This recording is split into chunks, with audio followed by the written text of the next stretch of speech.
The story unfolds with a quintessential cast of horror movie characters: Michael the Fool, Freddy the Athlete, Jason the Intellectual, and the Virgin, and Blondie, well, the Blondie. Together, they went on a trip to the Grand Lake campsite for some fun in the summer break. When they finally arrive at the campsite, Michael tries to tell a horror story to spice things up, but they suddenly smell something nasty, and tracing the smell, they find a dead badger. Jason tries to ask Blondie if there were a beast in the woods, but Blondie had already wandered off with Freddy to do something naughty in the wood. In the classical horror movie fashion, their moment is abruptly cut short when Freddy is impaled by a blade. And as Blondie is about to be slashed by the hunter as well, the scene cuts to credit. And well, it was just some B-rated movie. At the Foundation, Horrorpedia is trying really hard to find someone that would come to the Green Lake campsite with him, and after being repeatedly declined, he ends up approaching Vertin and Sonato. To entice them to join, Horrorpedia starts to tell them supposedly what happened at the Green Lake campsite. He explained that Zeno used to use the campsite in the early 60s to train the youth force, but it was abandoned after a mystical event in 1971, where all the personnel vanished, leaving only their belongings. The missing members eventually returned 3 months later, but their personality completely changed and they have a persistent fungal smell on them. Until one day, someone was attacked by a monster and they're the bad. Vertin, being the absolute savage she is, tells Horrorpedia the dramatic ending with a monster attack completely ruined the authenticity of the story. But Tooth Fairy joins the conversation and tells Vertin that outside of the monster attack, his information mostly aligned with Tooth Fairy's knowledge about the incident at the campsite. With that, Horrorpedia make another attempt to convince Vertin and Sonato to join on the expedition. While Sonato is hesitant as she's clearly not good with scary stuff, Vertin's curiosity wins over and she agrees to join them. As they almost got to the campsite, a disoriented old man in the middle of the road caused them to crash their car. The old man was all divine mandate and devil's land and seems to be under the influence of a potion or something, so they knocked him out. With their car now inoperable, the group decided to complete the rest of the trip by foot since they're pretty much already there. Once they finally got to the Green Lake campsite, Tooth Fairy warned the group about the possibility of a giant crater in the area since she had seen some giant marks around, and then they're attacked by the said crater. Back in the movie, after hearing Blondie scream, Anne and Jason rush to investigate, leaving Michael recovering at the campsite. They soon ran into the butcher, who attacked and mummified Jason. Meanwhile, Vertin's group is still getting chased by the giant critter. The group managed to slow it down using Horrorpedia's web shot and then start fleeing toward another campsite, where they run into the film set where Butcher just about to slash Anne. After some panicking, almost burying someone alive, and with a very angry Blondie, everyone finally catch up on what's happening, and Horrorpedia, being the absolute genius he is, began to do a character analysis on the movie. He also became quite fascinated with the flying film camera Blondie used for the film, and did some unspeakable things to Blondie in order to figure out how it works. Oh right, did I mention they were getting chased by the giant critter before? Yeah, it's still chasing them. Horrorpedia directed Blondie to disable the critter with the camera's flash function, and with the critter disabled, everyone launched their attack. After finally chasing the critter away, Blondie is even more pissed, because when the critter got flashed, it smashed the camera to pieces, along with the film stored inside it. Everyone tried to get Horrorpedia to maybe offer an apology like a normal human being, but he's arcanist, and he's all like, "Don't be sad. Thanks to your generosity, none of us were injured." What did you just say? I'm trying to comfort you. Don't glare at me. Actually, I think this is unnecessary, but they made me. Unnecessary? I have good news for you. This recorder is meant for taking daily family videos. The clips taken by it aren't nearly enough to be called a movie. So, to some extent, I just prevented you from shooting a disastrous movie. honestly, I'm not sure how this guy made it out of high school or whatever is equivalent in the Foundation. Anyhow, as Blondie was probably about to throw some hands, it suddenly started raining. Tooth Fairy tries to convince the group to let them escort them out of the forest, as it's not really safe in here, but Blondie insists that she stays here so she can finish her movie. And Tooth Fairy acknowledges that they can't really force them to leave, but tells them they should at least stick with Arcanist for safety reasons. When they finally arrived at the cabin in the woods, they immediately got attacked by a group of creatures who had broken into the place. After fending them off, Blondie went to her room to look for her backup camera, only to find it missing. Anne offered to help, but she dismissively tells her to go clean. Meanwhile, Michael learns they're from the St. Pavlov Foundation, an institution for arcanists. And taking a page out of Horipedia's book with social cues, he immediately started questioning them about rumored human experimentation and if they're secretly controlling the political parties. Of course, Nato says the Foundation wouldn't do something like that, but Michael already put his tinfoil hat on, and he wasn't about to just take Sonato's word for it. Blondie tells him to shut his face and explain to everyone they're from Vane State College and the film is a semester break project for her. She also made sure everyone knows that she dislikes horror movies and she's only making one for her assignment because it's cliche and easy to make. And Horipedia is like, That's why you selected this awful script, all these beautiful but useless props, and such an untrained cast. He also questions how Blondie even got into the filmmaking program, considering the college is quite difficult to get in. And Jason chimed in claiming Blondie got into the college purely because her father donated 2 libraries to the school and mocks her for being an arcanist trying to fit in with humans. The arguments start to escalate between them, and despite Anne's best effort trying to make them stop, the argument quickly turned physical. Eventually, Tooth Fairy had to step in and break up the fight. Quiet.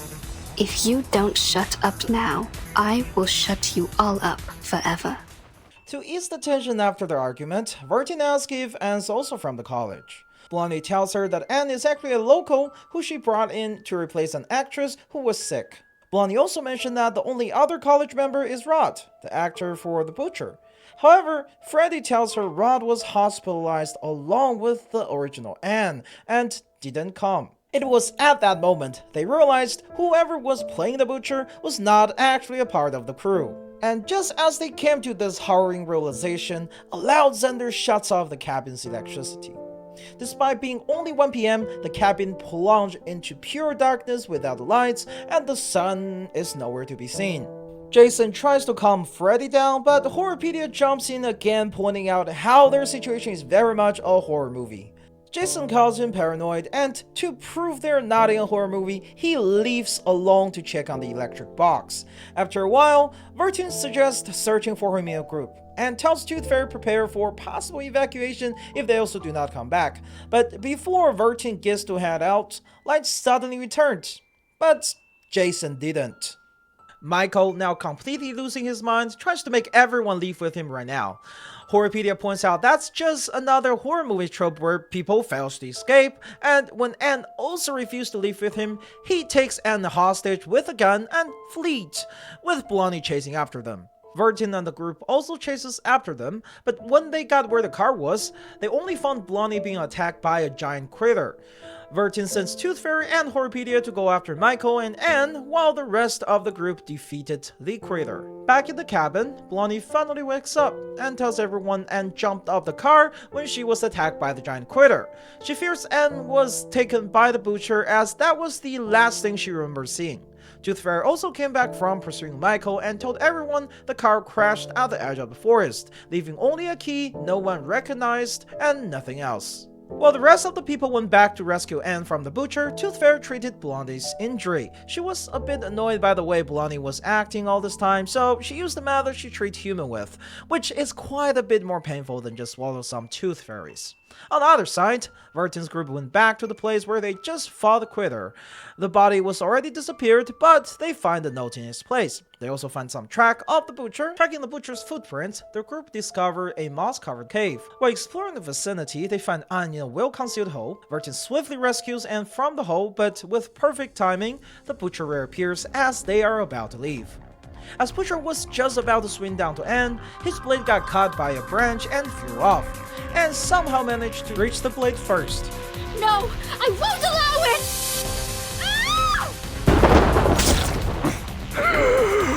Ah! Proving herself to be the final girl of this ongoing horror movie. The group runs back to the cabin, which was fortified while they were gone, and they were able to fend off the critter that were chasing them on the way. After recollecting, the group put together all the notes they have found so far and pieced together the background story of the butcher. Back in the cabin, everyone determined that Anne was the last girl, the girl who will be the savior of the story. Blondie, believing it's safer to stay near the last girl, and also feel grateful for Anne saving her from the quitter, decided to keep close to her. Tooth Fairy also finds out why the humans in the group were acting especially irrational. The moss Vertin brought back from the cave can induce impulsiveness and confusion in humans, which was exacerbated by the dispersal in the air through this rain. Blondie tells Anne she regrets not focusing more on her studies, calling herself a silly Blondie, and Anne tries to comfort her. You're not silly. You're smart. You make your own movie with the script you wrote by yourself. You're pretty and kind, and you're the best person I've ever known. Please don't hate yourself. Blondie opens up to Anne and begins telling her the secret she has been hiding deep within herself. She always loved horror movies. In fact, she used to be at this very camp writing her own scripts. But when her parents moved into a human community with the money they made, she felt alienated for being an arcanist. So she hides her arcanist side away, along with her love for horror movies in order to fit in with the humans. She tries to do things people usually expect a Blondie like her to do to distract herself from it, until she eventually, subconsciously or not, put up an act which landed her in the filmmaking degree program, eventually leading her back to this very camp to make a horror movie for an assignment. Just as the mood is getting good, Horropedia offers to buy Blondie a new camera and tells her to keep shooting if she's really passionate about it. Apparently, the entire crew was listening to the conversation since they're in the same cabin after all. Tooth Fairy also returned to Blondie's old notebook she found in the attic. Suddenly, a ghostly cry comes from outside. Ghost Bride and numerous ghost grooms attacks Blondie, forcing a wedding ring on her. Tooth Fairy tries to fend off the bride with her lullaby, but to no avail. Just as she's getting surrounded by more ghosts, Blondie comes to the rescue in a car that has a giant mouth and rams through all the ghosts. After she got her notebook back, she has fully accepted her arcanist self and got her arcanist power back. After the fight, the group decided to search for more notes. As Vertin returned to the cabin with her collected notes and asked her if she has any wishes, to which Vertin replied, Me? I think I currently don't have any wishes.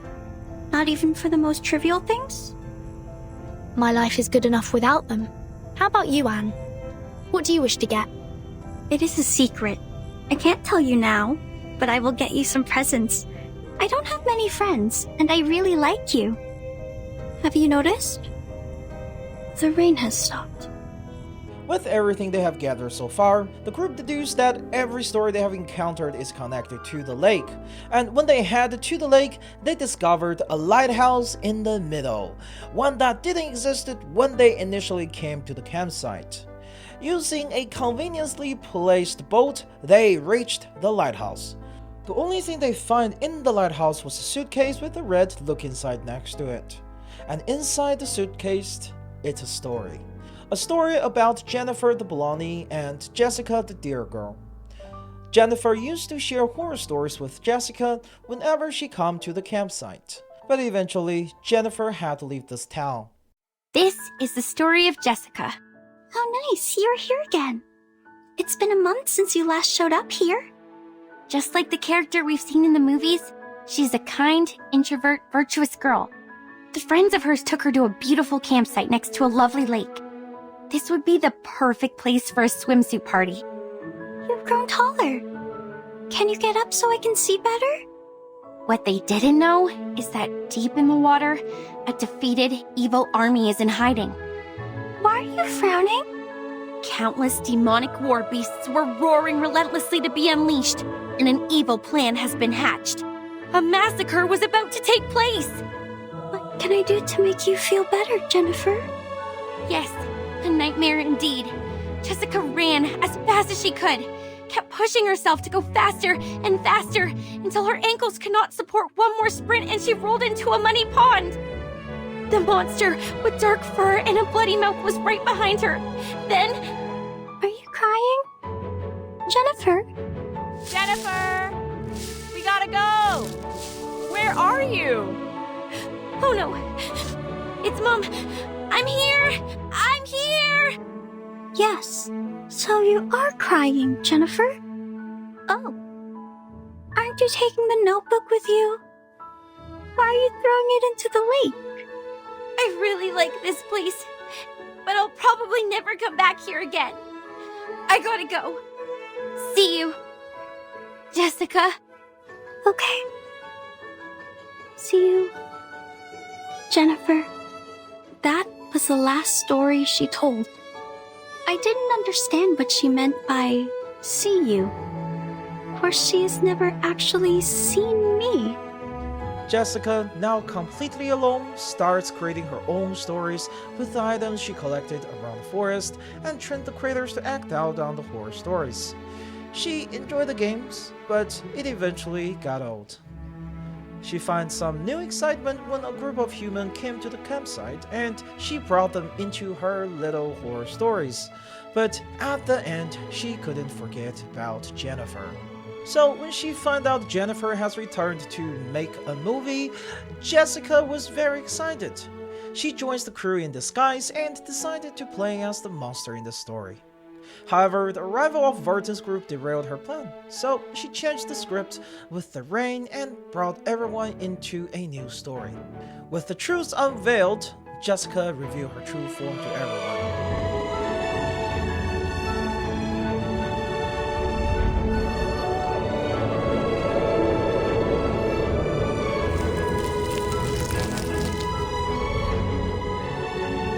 This is the last surprise I prepared for you. Now, enjoy! Realizing what she did when she was young was the root cause of everything happened today, Blondie goes into panic. While Tooth Fairy tries to calm her down and tells her to accept herself and the story she created, the lighthouse started to crumble. As Sonetta was about to drown, Blondie brought her onto a boat manifested with her arcanist. Once ashore, they confronted Jessica once again. Jessica, desiring companionship, offers to grant the group's wishes if they stay with her in the forest. Blondie tries to persuade her to let them leave, promising to visit often, but it was not enough to convince Jessica. She no longer wanted to be alone, with only Beast on her side. So she tries to force everyone to stay. After a long and difficult battle, the group was able to temporarily incapacitate Jessica. As they prepare to escape before Jessica can fully recover, Jessica pleads for them to stay. Blondie instead invited her to come with them to the outside world. But Jessica didn't want to leave. She cannot hold her human form outside of the forest, and she's afraid of the way people look at her at the outside, as if she's done something wrong. So Verton decided to use her forbidden power of Riz. When you were Anne, you asked what my wishes were. Now I know the answer. I know what I want. It's you. Do you want to come with me? I will find you a good place to stay, where nobody will consider you to be weird, nor will they keep staring at you. Will you really take me to that place? Why would I trust you? I promise, with everything I can offer. Promise. I know that word. It means words that cannot be broken. I like you. I will make your wish come true. She hands Verton a present, a remote control with a single button. When Verton presses the button, the darkness that enveloped the sky disappears, and the sun once again shines upon the forest. With the barrier finally lifted, Xeno soldiers along with the Foundation members rushed in. Verton quickly assured everyone that there is no enemy and made sure they won't attack Jessica.